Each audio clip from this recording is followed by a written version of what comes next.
నిర్మాణాలపై ఉక్కుపాదం మోపుతున్నామని ప్రభుత్వాలు చెబుతున్నాయి. కానీ క్షేత్రస్థాయిలో పరిస్థితి మాత్రం అందుకు భిన్నంగా ఉందా? అక్రమ నిర్మాణాలను అడ్డుకోవాల్సిన రెవెన్యూ అధికారే వాటిని ప్రోత్సహిస్తూ భారీ వసూళ్లకు పాల్పడుతున్నారని సంచలన ఆరోపణలు వెలుగులోకి వచ్చాయి. సంగారెడ్డి జిల్లా జిన్నారం మండలానికి చెందిన ఈ వ్యవహారం ఇప్పుడు ప్రజల్లో తీవ్ర చర్చనీయాంశంగా మారింది.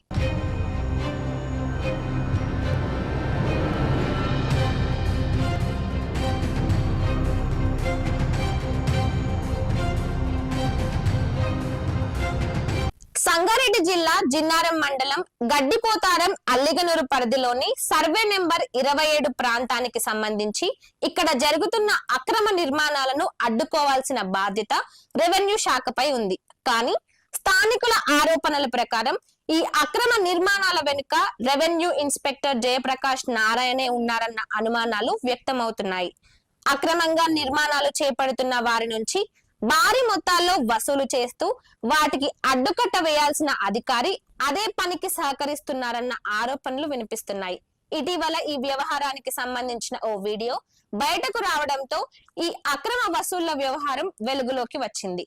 ఇదే సమయంలో సామాన్య ప్రజలు చిన్న ఇల్లు, షెడ్లు లేదా స్వల్ప నిర్మాణాలు చేపడితే మాత్రం క్రిమినల్ కేసులు పెడతామని బెదిరింపులు, తక్షణ కూల్చివేతలు జరుగుతున్నాయని స్థానికులు ఆవేదన వ్యక్తం చేస్తున్నారు.